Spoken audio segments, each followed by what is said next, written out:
പരിശുദ്ധ പരമദിവ്യകാരുണ്യത്തിന് അതുകൊണ്ട് പ്രത്യക്ഷീകരണ പ്രാർത്ഥന കുറച്ച് സീരിയസ് ആയിട്ട് എടുക്കണം കേട്ടോ. എന്താ അങ്ങനെ പറയാൻ കാര്യം എന്നറിയാമോ?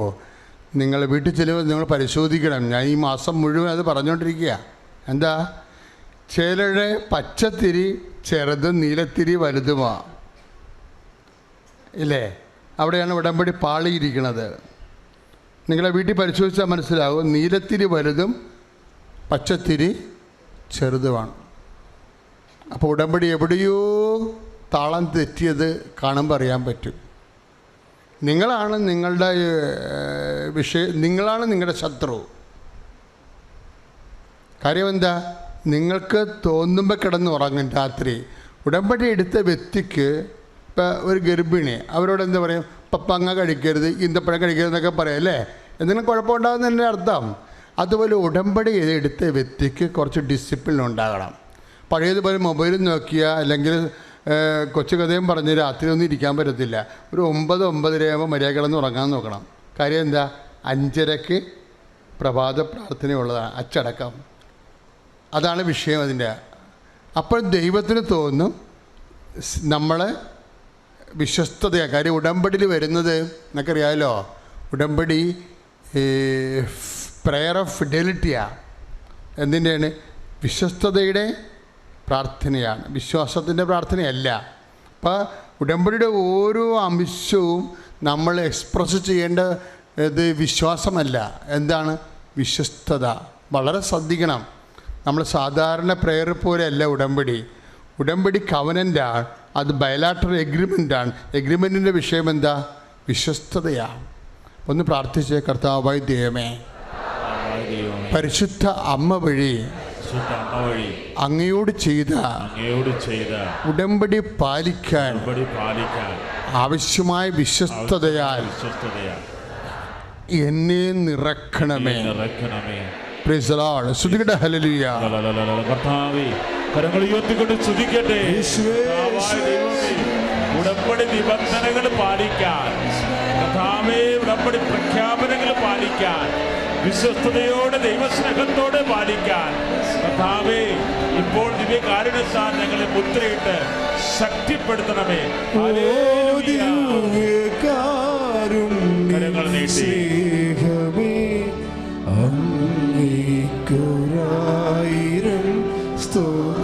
കരങ്ങൾ വീശിക്കൊണ്ട് പാടാം.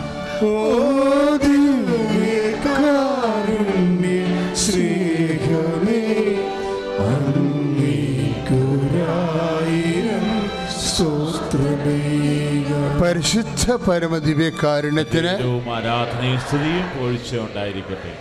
ഇതുപോലെ പ്രാർത്ഥന പാഴായി പോകുന്ന വേറെ ഒരു കേസ് കെട്ടുണ്ട്. വിശ്വസ്തത മാത്രമല്ല, കൃതജ്ഞത. അദ്ദേഹം രണ്ടാമതൊരു വചനം പറഞ്ഞായിരുന്നു, നിങ്ങൾ ശ്രദ്ധിച്ചതെന്ന് അറിയത്തില്ല. അത് 16:29. കൃതജ്ഞൻ്റെ പ്രാർത്ഥന. കൃതജ്ഞൻ്റെ പ്രാർത്ഥന എന്താണ്? ശൈത്യകാലത്തിലെ മഞ്ഞുരുക്കം പോലെയാണ്. അതാണ് ജ്ഞാനം 16:29.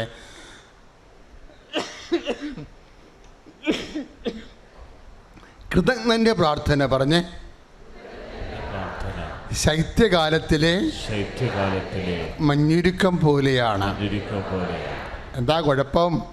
അത് ഉപയോഗശൂന്യമായ ജലം പോലെ പാഴായി പോകുന്നു. ഒന്ന് പറഞ്ഞേ. അത് ഉപയോഗശൂന്യമായ ജലം പോലെ പാഴായി പോകുന്നു. ആ വചനം കേട്ടപ്പോൾ എൻ്റെ മനസ്സിൽ വന്നത് ബൈബിളിൻ്റെ ഒരു പരിമിതിയാണ് എൻ്റെ മനസ്സിൽ വന്നത്. ബൈബിളൊക്കെ ഇങ്ങനെ വലിയ സംസ്കൃത ഭാഷയൊക്കെ എഴുതിയ പാവപ്പെട്ട മനുഷ്യൻ എന്ത് ചെയ്യാനാണ്? ഇപ്പം ഇന്ന് കുർബാനശൈലി അച്ഛൻ പറഞ്ഞില്ലേ, ബൈബിള് റിവൈസ് ചെയ്തുകൊണ്ടിരിക്കുകയാണെന്ന്. ഭാഷ റിവൈസ് ചെയ്തുകൊണ്ടിരിക്കുകയാണെന്ന് പറഞ്ഞില്ലേ? പക്ഷെ റിവൈസ് ചെയ്യുമ്പോഴും വരേണ്ടത് വ്യാഖ്യാനിക്കുന്നവർ. ഇപ്പം കൃതജ്ഞ എന്ന് പറഞ്ഞാൽ നിങ്ങൾക്ക് മനസ്സിലായ അർത്ഥം? മനസ്സിലായെന്ന് കൈപൊക്കിക്ക്. കൃതജ്ഞൻ. ഈ കൈ താത്തിക്കോ. നന്ദിയില്ലാത്തവൻ എന്ന അർത്ഥം. ഇതാണ് മലയാളം അതിൻ്റെ. അത് പറഞ്ഞാൽ മതിയായിരുന്നു. കൃതജ്ഞൻ എന്നൊക്കെ പറഞ്ഞ് ഇങ്ങനെ മനുഷ്യൻ്റെ പല്ലൊടിഞ്ഞു പോണ പരിപാടിയൊന്നും പറയാതെ മര്യാദക്ക് നന്ദി കെട്ടവൻ്റെ പ്രാർത്ഥന. എന്ന് പറഞ്ഞാൽ നമുക്കെല്ലാവർക്കും മനസ്സിലാവും. ശൈത്യകാലത്തിൽ മഞ്ഞ് പോലെ, മഞ്ഞുരുക്കം പോലെ ഉരുകി ഒലിച്ച് പാഴായിപ്പോവും. നന്ദിയില്ലാത്തവൻ്റെ പ്രാർത്ഥന. നന്ദിയില്ലാത്തവൻ്റെ പ്രാർത്ഥന എന്ന് പറയുമ്പോൾ നമ്മൾ എപ്പോഴും ഓർക്കണം, ഈ സാക്ഷ്യം പറച്ചിലൊക്കെ എന്താ? സാക്ഷ്യം പറച്ചിലും സാക്ഷ്യമായി ജീവിക്കണത് എന്താ? നന്ദിയാണ്. തന്നെയല്ല, ദൈവത്തോട് എപ്പോഴും നന്ദി പറയണം. നമ്മുടെ പ്രാർത്ഥനകളെ ഇപ്പോൾ നിങ്ങൾ ഒരു കാര്യം എന്തുകൊണ്ടാണ് ഇങ്ങനെ പ്രാർത്ഥനയ്ക്ക് ചിലതിന് ഉത്തരം താമസിക്കണമെന്ന് പറഞ്ഞില്ലേ? ഞാൻ പറഞ്ഞില്ലേ, നിങ്ങൾ തന്നെയാണ് നിങ്ങളുടെ ശത്രു എന്ന് പറഞ്ഞ്. നിങ്ങളത് നന്ദി കാര്യം കണ്ടു കഴിഞ്ഞാൽ പിന്നെ നിങ്ങൾ നന്ദി പറയത്തില്ല. അപ്പോൾ എന്ത് പറ്റും? പാഴായിപ്പോവും, വേസ്റ്റ് വാട്ടറായി പോവും. കുടിവെള്ളമൊക്കെ സെപ്റ്റി ടാങ്കിലെ വെള്ളമായി പോയുള്ള അവസ്ഥ എന്തായിരിക്കും? അതുപോലെയാണ് നന്ദിയില്ലാത്തവൻ്റെ പ്രാർത്ഥന. എത്രയോ വലിയ കാര്യങ്ങൾ ദൈവം ചെയ്തു തന്നു നമുക്ക്. അതൊന്നും ഓർക്കാതെ പിന്നെ ഒരു വിഷയം വന്നപ്പോൾ ഓടി വന്നിട്ടുണ്ട്. ഇനി ഇതിന് സാധിച്ചിട്ട് പോകും, ഒരിക്കലും നന്ദി പറയത്തില്ല. നന്ദി പറയുകയല്ല വേണ്ടത് ദൈവത്തോട്, നന്ദിയുള്ള ജീവിതമാണ് പ്രധാനപ്പെട്ടത്. ഒന്ന് പ്രാർത്ഥിച്ചേ. നല്ലവനായ ദൈവമേ, വാഗോണ്ട് നന്ദി പറയുന്നതിനേക്കാൾ നന്ദിയുള്ള ജീവിതം ജീവിക്കുവാൻ, നന്ദിയുള്ള ജീവിതം ജീവിക്കുവാൻ കൂടി എന്നെ അഭിഷേകം ചെയ്യണമേ.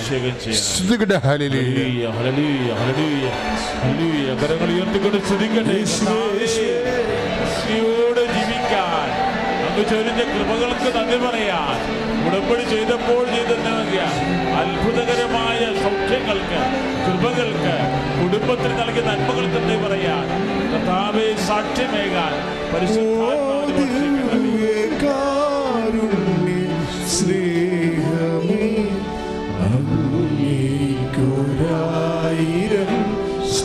ചെറുത്തി പാടുക സന്തോഷത്തോടെ, സ്നേഹത്തോടെ.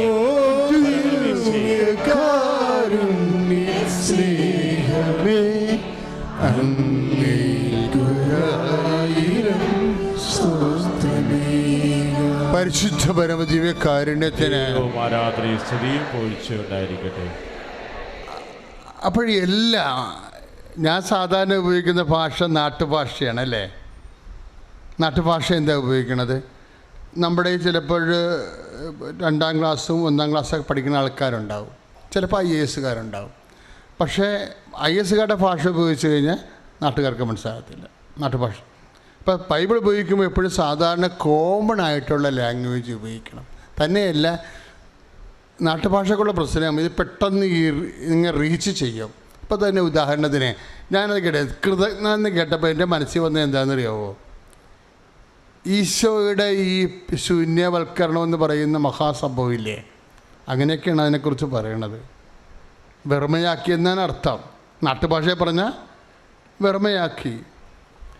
ഈ വെറുമയാക്കിയെന്ന് വെച്ചാൽ പ്രകൃത്യ അവൻ ദൈവത്തോടുള്ള സമാനത മുറുകെ പിടിക്കേണ്ട കാര്യമായി അവൻ പരിഗണിക്കാതെ ദാസനായി. അപ്പം പരിഗണിക്കാതെ എന്നില്ലേ, കർത്താവിൻ്റെ പൊസിഷൻ പരിഗണിച്ചില്ല. അത് പരിഗണിച്ചെങ്കിൽ നമ്മുടെ കാര്യമൊക്കെ കട്ടപ്പോകുകയായിരുന്നു അല്ലേ? അവൻ പരിഗണിക്കാഞ്ഞ അത് വായിക്കുമ്പോൾ അതിൻ്റെ ഒരു നാട്ടുഭാഷയുണ്ട്. എന്താണത്? അവനത് വിട്ടുകളഞ്ഞെന്ന് ആൾക്കാരെ സംസാ വിട്ടുകളാ. നമ്മളൊരു ഇഷ്യൂ ഉണ്ടാക്കുമ്പോൾ പറയാൻ എന്താണ്? അത് വിട്ടുകളയാൻ പറയും. അതാണ് അതിൻ്റെ നാട്ടുഭാഷ. പരിഗണിക്കാതെ എന്ന് പറയുന്നതിൻ്റെ പോളിഷ് ലാംഗ്വേജിൻ്റെ കൺട്രി ലാംഗ്വേജ് എന്താണ്? വിട്ടുകളയെന്നുള്ളതാണ്. പല കാര്യങ്ങളും ഉടമ്പടിയിലിരിക്കുന്ന ആൾക്കാരെ വിശ്വസ്തതയാണ് കാണിക്കേണ്ടത്, അവർ നന്ദിയുള്ള ജീവിതമാണ് ജീവിക്കേണ്ടതെന്ന് പറഞ്ഞില്ലേ? അതെന്താ നന്ദിയുള്ള ജീവിതം എന്ന് പറയണത്? നമുക്ക് ദൈവത്തോട് നന്ദിയുള്ള ജീവിതം എന്ന് പറഞ്ഞാൽ കർത്താവിൻ്റെ വചനങ്ങളൊക്കെ കേട്ട് പൈസ എന്നാ പറഞ്ഞത്? നിങ്ങൾ എന്നിൽ നിന്ന് പഠിക്കുവിൻ അല്ലേ? അതിൻ്റെ കുറേ കാര്യങ്ങളുണ്ട്. ഇപ്പോൾ 11:29 ഞാൻ മത്തായിയുടെ സുവിശേഷം അല്ലേ, ഒന്ന് പറഞ്ഞേ. ഞാൻ ശാന്തശീലനും വിനീത ഹൃദയനുമാണ്, എന്നിൽ നിന്ന് പഠിക്കുവിൻ. അപ്പം പഠിക്കണത് തന്നെ ഒരു നന്ദി. എപ്പോഴും വചനം കേൾക്കുമ്പോൾ നിങ്ങൾ പരിശുദ്ധാത്മാവ് പറഞ്ഞ പരിശുദ്ധാത്മാവേ എന്നെ ഈശോനെ പഠിക്കാൻ സഹായിക്കണേ.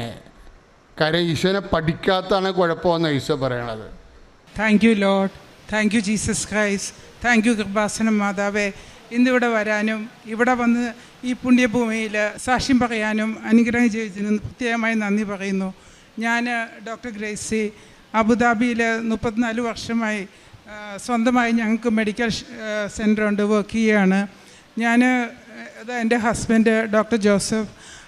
ഞാൻ ജനുവരി 11 തീയതി എൻ്റെ സ്കൂൾ 10th സ്റ്റാൻഡേർഡിൻ്റെ ഗെറ്റ് ടുഗദർ ഉണ്ടായിരുന്നു. അതിന് വേണ്ടിയിട്ട് ഞാൻ വന്നതായിരുന്നു. വന്നു കഴിഞ്ഞ് എൻ്റെ വീട് കോടഞ്ചേരിയാണ്. കോടഞ്ചേരിയിൽ അവിടെ മാതാവ്, ഞാൻ കുഞ്ഞായിരിക്കുമ്പോൾ മുതലേ 3 വയസ്സ് മുതൽ മുട്ടിൽ നിന്ന് കൊന്ത ചെല്ലുന്ന ഒരാളാണ്. അപ്പം ഞാൻ എപ്പോൾ പോയാലും കോടഞ്ചേരിയിൽ പോയി മാതാവിൻ്റെ അടുത്ത് കുറേ വർത്തമാനമൊക്കെ പറഞ്ഞിട്ടാണ് വരിക. അപ്പം ഞാൻ ഈ പ്രാവശ്യം പോയി കാറ് പാർക്ക് ചെയ്ത് മാതാവിൻ്റെ അടുത്ത് പോയി കുറേ വർത്തമാനം പറഞ്ഞു. തിരിച്ച് ഞാൻ വരുമ്പോൾ എൻ്റെ കാറ് നീല കാറായിരുന്നു. ആ കാറിൻ്റെ മുകൾ മുഴുവനും ഇലഞ്ഞി പൂക്കൾ വിതറി കിടക്കുന്നു.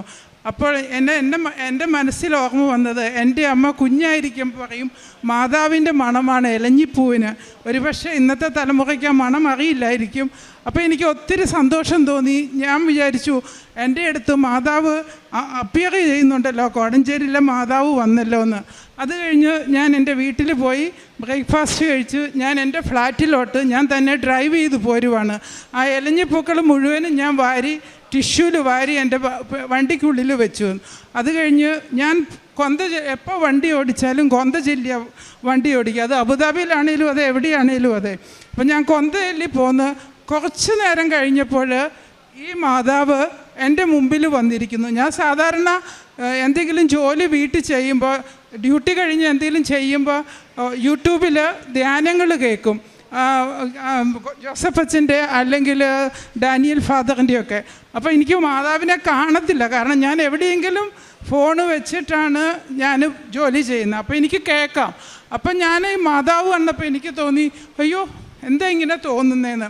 ശരിക്കും എൻ്റെ മുമ്പിൽ ഞാൻ വണ്ടി ഓടിച്ചു പോവുകയാണ്. അപ്പോൾ എനിക്ക് തോന്നി എൻ്റെ തോന്നലായിരിക്കും എന്ന്. എന്നിട്ട് ഞാൻ കൊന്ത ചൊല്ലി പിന്നെ ഡ്രൈവ് ചെയ്ത് പോരും. 35 കിലോമീറ്റേഴ്സ് ഉണ്ട് ഞാൻ എൻ്റെ ഫ്ലാറ്റിലോട്ട് പോകാനായിട്ട്.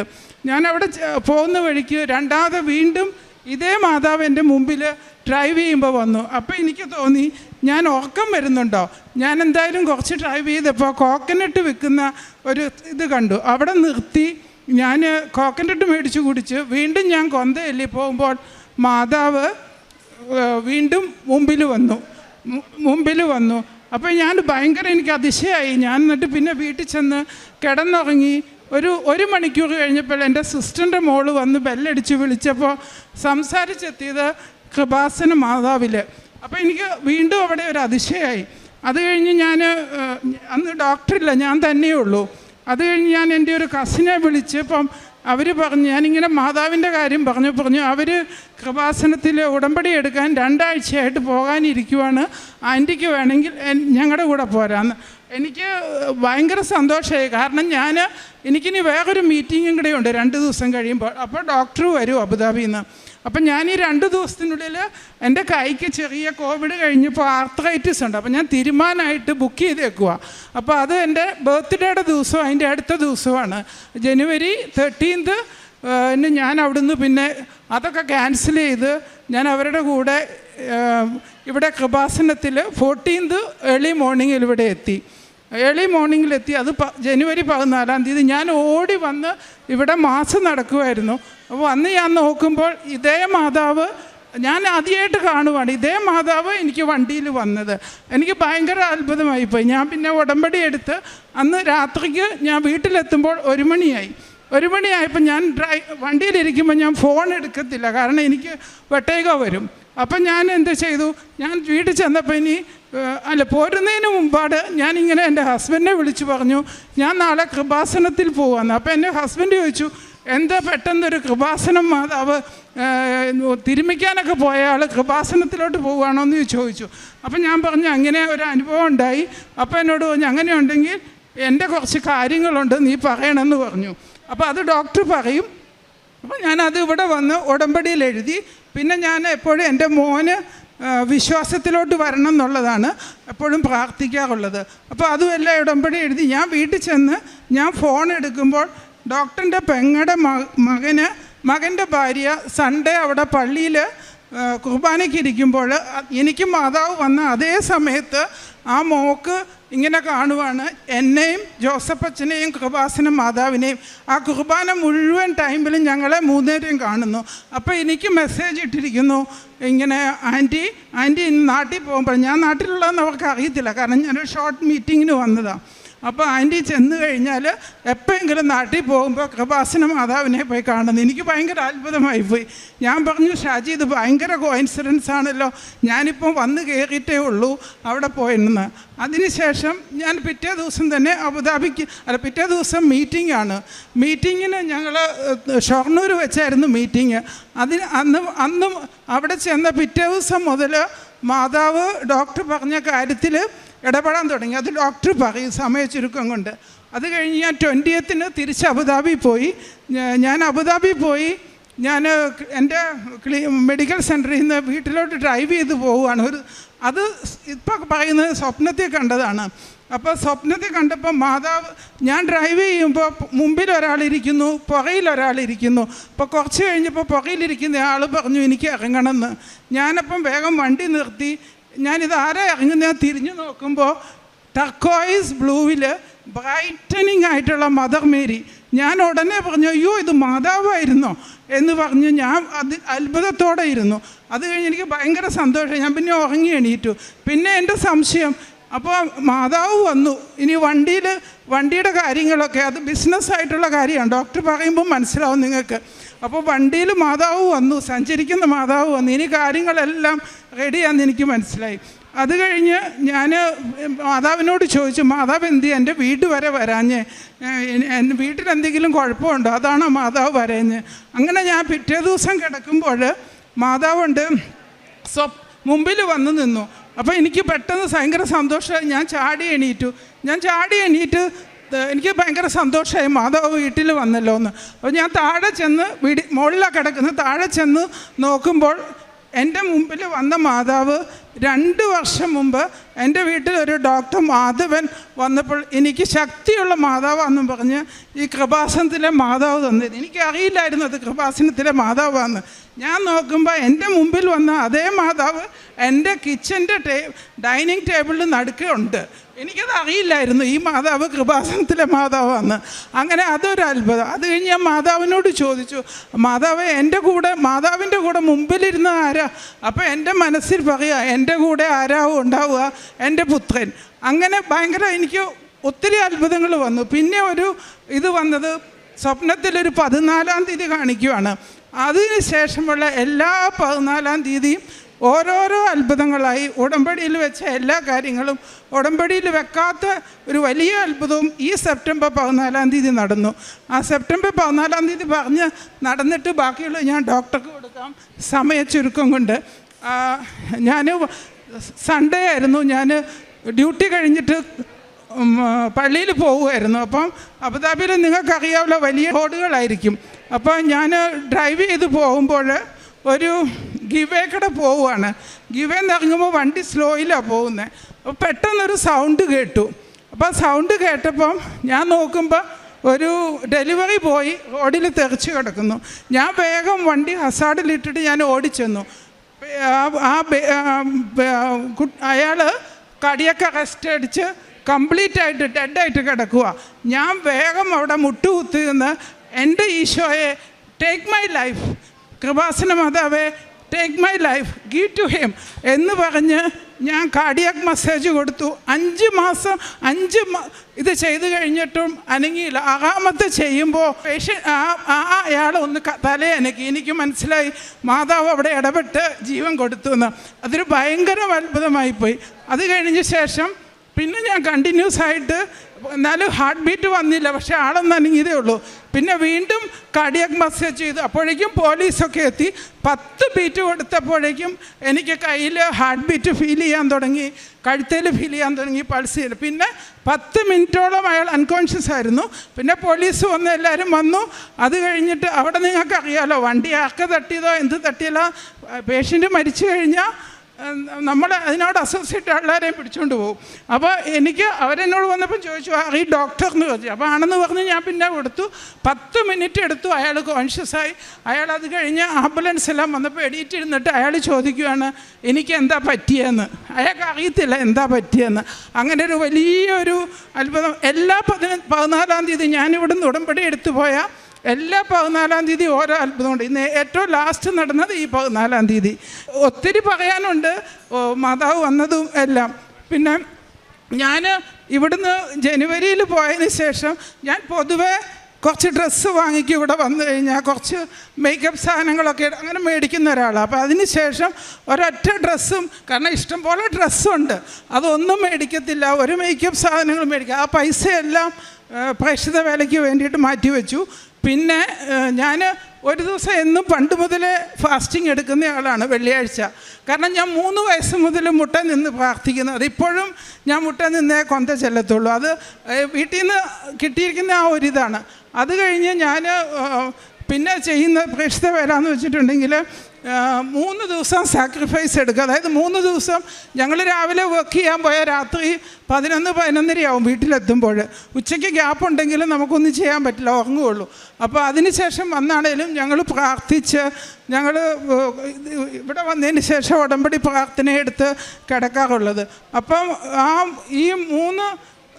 ഇത്രയും കാലമായിട്ട് എല്ലാ 3 ദിവസം ആഴ്ചയിൽ ഫാസ്റ്റിംഗ് എടുക്കും. ഒരു നേരം മാത്രം ഭക്ഷണം കഴിച്ചിട്ട് ആ പൈസ മുഴുവൻ മാറ്റിവെച്ചു. പിന്നെ ഓരോ മാസവും 1000 ദിർഹം എന്ന് വെച്ചാൽ എത്രയാണോ അത്ര 1000 ദിർഹം മാറ്റി വെച്ചിട്ടുണ്ട്. അത് മുഴുവൻ ഞാൻ കൊടുക്കും. എൻ്റെ വ്യത്യാസം എന്തെന്ന് വെച്ചിട്ടുണ്ടെങ്കിൽ, ഞാൻ പണ്ട് ആര് ചോദിച്ചു വന്നാലും സഹായം ചെയ്യുമായിരുന്നു. ഇപ്പോൾ ആരും ചോദിക്കാതെ അങ്ങോട്ട് പോയി ഞാൻ കൊടുക്കും. പിന്നെ ഞങ്ങളുടെ ക്ലിനിക്കിൽ ആരെങ്കിലും വന്നിട്ടുണ്ടെങ്കിൽ പൈസയില്ലെന്ന് പറഞ്ഞാൽ പൈസ എടുത്ത് ചെയ്യും. പിന്നെ രോഗികൾക്ക് എല്ലാവർക്കും എന്തെങ്കിലും ആവശ്യമുണ്ടെങ്കിൽ സഹായിക്കും. പിന്നെ ആർക്കൊക്കെ പള്ളിയിൽ കൊണ്ടുപോകണമെങ്കിൽ രാവിലെ എണീറ്റ് മാസിന് കൊണ്ടുപോകും. പിന്നെ വലിയൊരു അത്ഭുതം, ഞാൻ വന്ന് ഉടമ്പടി എടുത്തപ്പോൾ അതിനകത്ത് കുറേ കാര്യങ്ങൾ നമ്മളോട് ടിക്ക് ചെയ്യാൻ പറഞ്ഞിട്ടുണ്ടല്ലോ. അപ്പം ഞാൻ ഫസ്റ്റ് ആൽക്കഹോൾ അത് ഞാൻ പിന്നെ ചെയ്യത്തില്ലാത്ത ആളാണ്, അത് ആവശ്യമില്ല. രണ്ടാമത്തെ പേപ്പർ. അപ്പോൾ പേപ്പർ ഞാൻ വിചാരിച്ചു എനിക്കിനി കൊടുക്കാൻ പറ്റത്തില്ല, ഞാനിനി എന്നാ വരുന്നതെന്ന്. അപ്പം ഞാനത് ടിക്ക് ചെയ്തില്ല. കിട്ടിയ 4 കെട്ട് പേപ്പറുമായിട്ട് ഞാൻ പോയി. ഞാൻ അവിടെ ചെന്ന് കുറച്ച് എൻ്റെ ക്ലിനിക്കിലെ സ്റ്റാഫിന് ഡിസ്ട്രിബ്യൂട്ട് ചെയ്തിട്ട് ഞാനവിടെ വെച്ചു. ഇനി ഇത് ആർക്ക് കൊടുക്കണം, പള്ളിയിൽ പോകുമ്പോൾ കൊടുക്കാം എന്ന് വിചാരിച്ച് വെച്ചിരുന്നപ്പോൾ ഒരു സിസ്റ്റർ വന്നു. ഞാൻ കുറേ ദിവസമായി ഡോക്ടറെ, എൻ്റെ കൊച്ചിന് തീരെ സുഖമില്ല, ഭയങ്കര പനി, ഇങ്ങനെ ഇതാണ്, കുറയുന്നില്ല, ഞാൻ ഡോക്ടർ വന്നപ്പോൾ ഒന്ന് കാണാം. അപ്പം ഞാൻ വേഗം കൃപാസനത്തിൽ കൊണ്ടുവന്ന പേപ്പർ എൻ്റെ ടേബിളിൽ തന്നെയുണ്ട്. ഞാൻ ഒരെണ്ണം എടുത്തു പറഞ്ഞു, ഇത് കൊണ്ടുവച്ച് പ്രാർത്ഥിക്കുക, എന്നിട്ട് നിങ്ങൾ പറയുന്നു പറഞ്ഞു. മരുന്നും കൊടുത്തു കേട്ടോ, മരുന്ന് കൊടുത്തില്ല എന്നല്ല ഞാൻ പറയുന്നത്, മരുന്ന് കൊടുത്തിട്ട് ഞാൻ പ്രാർത്ഥിക്കുന്നത്. പിറ്റേ ദിവസം ഉച്ചയായപ്പോൾ സിസ്റ്റർ എന്നെ വിളിച്ചിട്ട് പറയുകയാണ്, 2 ആഴ്ചയായിട്ട് എൻ്റെ കൊച്ചിന് പനിയായിരുന്നു, എൻ്റെ കൊച്ചിനിപ്പോൾ ഒരു പനിയുമില്ല എന്ന്. പിന്നെ അതുപോലെ തന്നെ അപ്പോൾ ആ പേപ്പർ ഞാൻ 15 ദിവസം കൊണ്ട് ഞാനീ കൊണ്ടുപോയ 4 കെട്ട് പേപ്പറും തീർന്നു. ഒരു 10-40 കൺട്രീസിലുള്ള ആൾക്കാരുണ്ട് ഞങ്ങളുടെ പേഷ്യൻസായിട്ട്. ആഫ്രിക്കൻസ്, എത്യോപ്യൻസ്, മെക്സിക്കൻസ്, അർജൻറ്റീൻസ്, അങ്ങനെ എല്ലാം കൊടുക്കുമ്പോൾ ചിലരൊക്കെ ഞാനിങ്ങനെ പറയും, പേപ്പർ കളയാനാണെങ്കിൽ നിങ്ങൾ എടുക്കരുത്, ഇത് വിശുദ്ധ സ്ഥലത്തുനിന്ന് അച്ഛൻ വെഞ്ചരിച്ച പേപ്പറാണ്, പ്രാർത്ഥിച്ച് കൊണ്ടുപോവുക. എല്ലാവരും അധിക പേരും കരഞ്ഞാണ് വാങ്ങിക്കുന്നത്, മമ്മ മേരി എന്നും പറഞ്ഞ്. അതുപോലെ തന്നെ എനിക്ക് 15 ദിവസം കൊണ്ട് ഇത് കൊടുക്കാൻ പറ്റാവുന്ന എൻ്റെ പേപ്പർ മുഴുവൻ തീർന്നു. അപ്പം അമ്മ മാതാവ് മനസ്സിലായി എനിക്ക് ചെയ്യാൻ പറ്റുന്ന കാര്യമാണ്, ഞാൻ വെറുതെ ടിക്കിടാതെ പോയതാണ്. അതിനുശേഷം ഞാൻ ആരെങ്കിലും പറഞ്ഞ് ഇവിടുന്ന് ഇപ്പോൾ ഇന്ന് വരെ ഞാൻ പോരുമ്പോൾ വരെ ഈ ബാഗിൽ ലാസ്റ്റ് പേപ്പറുണ്ട്, അത് ഞാൻ വരുന്ന വഴിക്ക് എയർപോർട്ടിലാണെങ്കിലും കണ്ടാൽ കൊടുക്കാൻ വേണ്ടിയിട്ട് ഞാൻ വെച്ചതാണ്. അങ്ങനെ ഇന്ന് വരെ പേപ്പർ എന്നും ഇവിടുന്ന് ആരെങ്കിലുമായിട്ട് എനിക്ക് കൊണ്ടു തരുമായിരുന്നു. വലിയൊരു നമുക്ക് ചെയ്യാൻ പറ്റും എന്ന് മാതാവിന് മനസ്സിലായി. അപ്പോൾ അത് ചെയ്താൽ ഞാനിങ്ങനെ ഉഴപ്പി നടക്കാൻ പാടില്ല എന്ന് മാതാവും തീരുമാനിച്ചു. പിന്നെ ഞങ്ങളുടെ എനിക്ക് കിട്ടുന്നത് വെച്ചാൽ ഭയങ്കരമായിട്ട് മാതാവ് കൂടെ നടക്കുന്നു, കൂടെ ഉണ്ട്, എന്തിനാണേലും കൂടെ ഉണ്ടെന്നുള്ള ആ ഒരു ഇതാണ്. പരിശുദ്ധ അമ്മ പ്രത്യക്ഷപ്പെട്ട ഈ കൃപാസനത്തിൽ വരുവാനും ഒരു സാക്ഷിയാകുവാനും ജോസഫ് അച്ഛൻ കഴിഞ്ഞ പ്രാവശ്യം ഞാൻ വന്നപ്പോൾ എന്നെ അനുഗ്രഹിച്ചു വിട്ടു. അതെല്ലാം ഒരു രീതിയിൽ സഫലീകരിച്ചു കൊണ്ടിരിക്കുന്നു. ഇങ്ങനെയൊരു കാര്യം ഞാനത് പറയാതെ പോയി കഴിഞ്ഞാൽ ഞാൻ ഈ അമ്മ മാതാവിനോടും ഈ സ്ഥാപനത്തോടും ചെയ്യുന്ന ഒരു വലിയ കുറ്റമായി എനിക്ക് തോന്നുന്നു. ഡോക്ടർ വൈഫ് പറഞ്ഞതുമാതിരി 12-ാം തീയതി മാതാവ് പ്രത്യക്ഷപ്പെട്ടു, 11-ാം തീയതി ഇങ്ങനെ കൃപാസനത്തിൽ പോകുന്നെന്ന് പറഞ്ഞപ്പോൾ ഞാനൊരു ടാറ്റ മോട്ടോഴ്സിൻ്റെ കോഴിക്കോട് വയനാട് ഡീലർഷിപ്പ് 16 വർഷമായിട്ട് നടത്തിക്കൊണ്ടിരിക്കുന്നു. 327 ജോലിക്കാരുണ്ട്. ഒരു മാസം 150 തൊട്ട് 200 കോടി രൂപയുടെ ടേൺ ഓവറുള്ളൊരു സ്ഥാപനമാണ്. 16 വർഷമായിട്ട് ബിസിനസ് നടത്തുന്നു. അപ്പോൾ അന്ന് തുടക്കത്തിലൊക്കെ ഞാൻ ഒറ്റയ്ക്കായിരുന്നു. പിന്നെ വേറൊരു കോമ്പറ്റീറ്റർ വന്നു. അപ്പം ബിസിനസ്സിൽ നഷ്ടം വരാൻ തുടങ്ങി. അങ്ങനെ ഓരോ മാസവും നഷ്ടം കൂടിക്കൊണ്ടിരിക്കാൻ തുടങ്ങി. ഞാൻ ഭാര്യയോടൊന്നും പറയാറില്ല. അതുകൂടാതെ എനിക്ക് അബുദാബിയിലും 10-60 സ്റ്റാഫുണ്ട്, 2 മെഡിക്കൽ സെൻ്ററുണ്ട്, 1 ഫാർമസി ഉണ്ട്. അവിടുത്തെ ഫണ്ടിങ്ങോട്ടൊന്നും ഡൈവേർട്ട് ചെയ്ത് നഷ്ടം നികത്താൻ പറ്റാത്തൊരവസ്ഥയിലുള്ള രീതിയിലായി.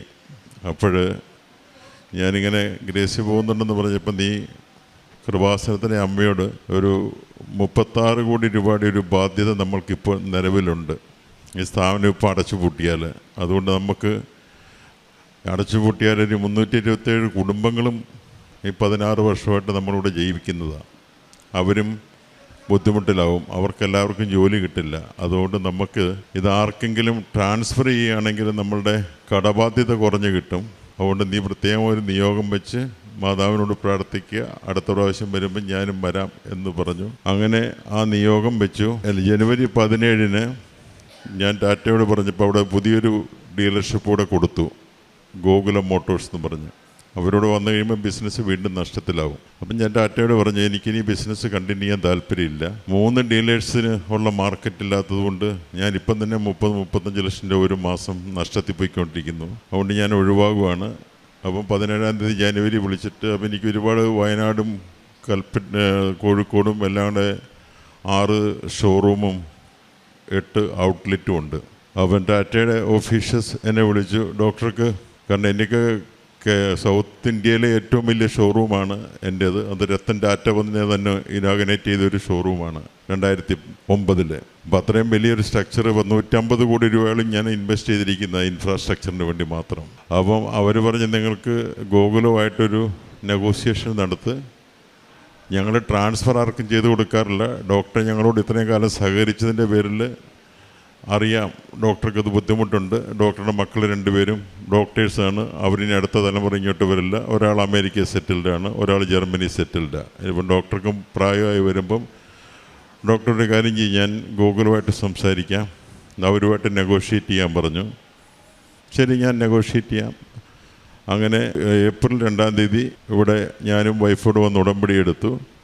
അന്ന് എൻ്റെ കടബാധ്യതയെല്ലാം 36 കോടി രൂപയുടെ കടബാധ്യതയുടെ പത്രം ബാങ്കിൽ നിന്ന് ജോസഫ് അച്ഛനെ കാണിച്ചു. ജോസഫ് അച്ഛൻ, നീ ഒന്നുകൊണ്ട് പേടിക്കണ്ട, നിൻ്റെ എല്ലാ കാര്യങ്ങളും ശരിയാകും, ധൈര്യമായി പൊയ്ക്കോളൂ എന്ന് തലവെച്ച് പ്രാർത്ഥിച്ച് ഞങ്ങളെ പറഞ്ഞു വിട്ടു. പിന്നെ അതിനുശേഷം ഏപ്രിൽ 4-ാം തീയതി ഞങ്ങളെ ഒരു മീറ്റിങ്ങിന് തീരുമാനിച്ചു. 14-ാം തീയതി മീറ്റിംഗ് ഏപ്രിലിൽ ഞങ്ങൾ ഗോകുലവും ടാറ്റയും ഞങ്ങളുമായിട്ടിരുന്ന് സംസാരിച്ചു. ഏകദേശമൊക്കെ ഒരു ധാരണയിലെത്തി. പിന്നെ ജൂലൈ 16-നൊരു ഫൈനൽ തീരുമാനത്തിലെത്തി. ഞാൻ പറഞ്ഞു എനിക്ക് എൻ്റെ എല്ലാ സ്റ്റാഫിനെയും റിട്ടേൺ ചെയ്തിട്ടുള്ളൊരു എഗ്രിമെൻറ്റിന് മാത്രമേ ഉള്ളൂ. ഞാൻ വാടകയിൽ ഞാൻ കോംപ്രമൈസ് ചെയ്യാം, സ്റ്റാഫിൻ്റെ ജോലി പോകുന്ന എനിക്ക് താല്പര്യമില്ല. അപ്പോൾ അവരത് സമ്മതിച്ചു. അങ്ങനെ ജൂലൈ 14-ാം തീയതി തീരുമാനമെടുത്തു. ജൂലൈ 16-ാം തീയതി എഗ്രിമെൻ്റ് എഴുതി. ഓഗസ്റ്റ് 1 തൊട്ട് അവർ ഓപ്പറേഷൻ തുടങ്ങി. അപ്പോൾ ഞാൻ അവർക്ക് കൊടുത്തില്ലായിരുന്നുണ്ടെങ്കിൽ 36 കോടി രൂപ എനിക്ക് കടബാധ്യതയാകും ബാങ്കിൽ. ഇപ്പോൾ അത് കൊടുത്തത് കാരണം അതൊരു 21.5 കോടി രൂപയായിട്ട് കുറഞ്ഞൊരു 14.5 കോടി രൂപയുടെ ലാഭം ഉണ്ടായി. ഇനി 21.5 കോടി രൂപയും കൂടെ എനിക്കിനി ഉണ്ടാക്കാനുണ്ട്. അതുപോലെ തന്നെ ഞാനൊരു കുറച്ചൊരു വെറ്റ് ലാൻഡ് ഡ്രൈ ലാൻഡ് ആക്കാൻ വേണ്ടി കൊടുത്തിരുന്നു. ഇത് ഇതിൻ്റെ കടം വീട്ടാൻ വേണ്ടി വിൽക്കാൻ വേണ്ടിയാണ്. അത് ഇങ്ങനെ 3 വർഷമായിട്ട് ഒന്നും ആയിരുന്നില്ല. ഈ ഉടമ്പടി എടുത്തതിന് ശേഷം ഒരാഴ്ച കഴിഞ്ഞപ്പോഴത്തേക്കും അതും വെറ്റ്ലാൻഡ് ഡ്രൈലാൻഡാക്കി എൻ്റെ ഫൈനൽ പേപ്പറും വന്നു. അതൊരു 14-ാം തീയതി ആയിരുന്നു. അങ്ങനെ ഞാൻ ഈ കൃപാസനത്തിലെ ഞാനൊരു മരിയൻ ഭക്തനാണ് ചെറുപ്പം മുതൽ. അപ്പോൾ മാതാവ് ഭാര്യയ്ക്ക് പ്രത്യക്ഷപ്പെട്ടപ്പോൾ എനിക്ക് മനസ്സിലായി നമ്മൾക്ക് വരാൻ പോകുന്നൊരു വലിയ ദുരന്തത്തിൽ നിന്ന് രക്ഷപ്പെടാൻ വേണ്ടി മാതാവ് ഈ വണ്ടിയിൽ പ്രത്യക്ഷപ്പെട്ടതും ഈ കൃപാസനത്തിൽ പോകാനും പ്രാർത്ഥിക്കാനും ഞങ്ങളെ ഒരു സാക്ഷ്യത്തിൻ്റെ ഉപകരണമാക്കണമെന്ന് മാതാവ് തീരുമാനിച്ചത് കൊണ്ടാണ് ഇതൊക്കെ സംഭവിച്ചത്. നമ്മളെ നവീകരിക്കാൻ വേണ്ടിയാണ് എന്നാണ് എനിക്ക് മനസ്സിലായത്. നഷ്ടങ്ങൾ നമുക്ക് വീണ്ടും നികത്താം, അപ്പം ആത്മീയമായി കുറച്ചുകൂടെ നവീകരിക്കണം എന്നുള്ളതാണ് മാതാവും ഈ ജീസസും തീരുമാനിച്ചതെന്നാണ് ഞാനിതിൽ നിന്ന് എനിക്കൊരു പാഠം ഉൾക്കൊള്ളാനുള്ളത്. അതുപോലെ തന്നെ ഞാൻ ഈ വല്ലപ്പോഴും സോഷ്യൽ ഡ്രിങ്കായിട്ട് വല്ലപ്പോഴും ഫ്രണ്ട്സൊക്കെ ആയിട്ട് ഡ്രിങ്ക്സ് ഉണ്ടായിരുന്നു, വല്ലപ്പോഴും ഈ സ്മോക്കിംഗ് ഉണ്ടായിരുന്നു. ഞാൻ കഴിഞ്ഞ ഈ വൈഫ് പോകുന്നതിന് ശേഷം ഞാനത് തനിയെ ഓട്ടോമാറ്റിക്കലി ഞാനതങ്ങ് നിർത്തി. ഞാനിങ്ങനെ ഒരു കാര്യങ്ങളും ഇടപെടുന്നുമില്ല. അത് പാർട്ടികളുമെല്ലാം ഒഴിവാക്കി.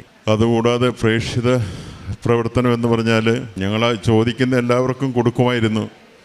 വെള്ളപ്പൊക്കത്തിൽ വീട് നഷ്ടപ്പെട്ടവർക്ക് കൊടുക്കും, സിസ്റ്റേഴ്സിന് എന്തെങ്കിലും ഓർഫനേജ് പണിയാനുള്ള പൈസ കൊടുക്കും. അങ്ങനെയൊക്കെ ചോദിക്കുന്നവർക്ക് മാത്രമേ കൊടുക്കാറുണ്ടായിരുന്നുള്ളൂ. ഇപ്പോൾ അങ്ങനെയല്ല, ആവശ്യമുള്ളവരെ അങ്ങോട്ട് തേടി ചെന്ന് എന്തെങ്കിലും ആവശ്യമുണ്ടെങ്കിൽ രോഗികൾ, ഓർഫനേജിലുള്ളവർക്ക് എന്തെങ്കിലും സാധനങ്ങൾ വാങ്ങിച്ചു കൊടുക്കുക, ഇങ്ങനെയുള്ള കാര്യങ്ങളൊക്കെ.